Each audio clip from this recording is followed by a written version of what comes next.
Le pape Alexandre VI.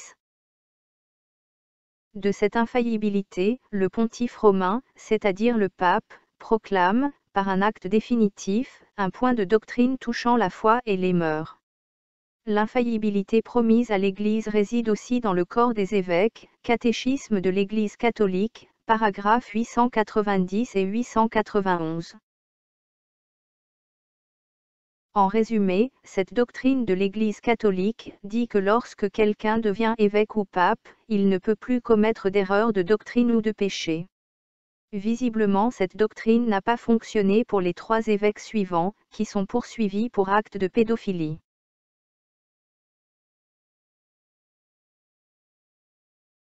Rodrigo Borgia, dit Alexandre VI, est né en 1431, à Játiva, en Espagne.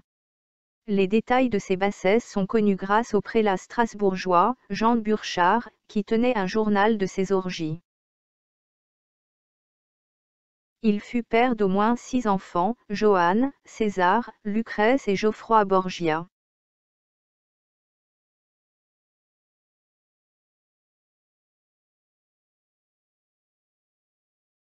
Il fit fortune en vendant à prix d'or les charges d'évêque, puis en assassinant les acheteurs afin de revendre de nouveau leurs charges, aux plus offrants.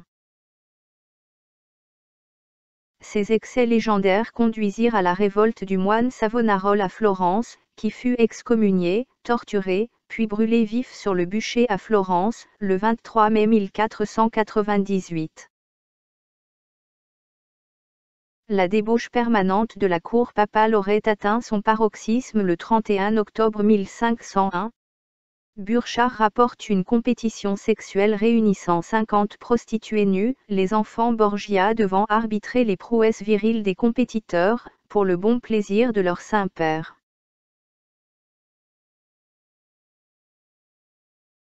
Le pape Alexandre VI est l'exemple type de la corruption qui règne et qui a toujours cours dans l'Église catholique.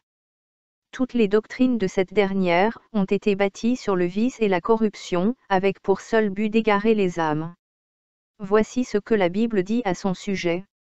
Elle est tombée, Babylone la grande. Elle est devenue une habitation de démons, un repère de tout esprit impur, un repère de tout oiseau impur et odieux. Apocalypse 18, 2. La doctrine de l'infaillibilité du pape et des évêques est donc un mensonge.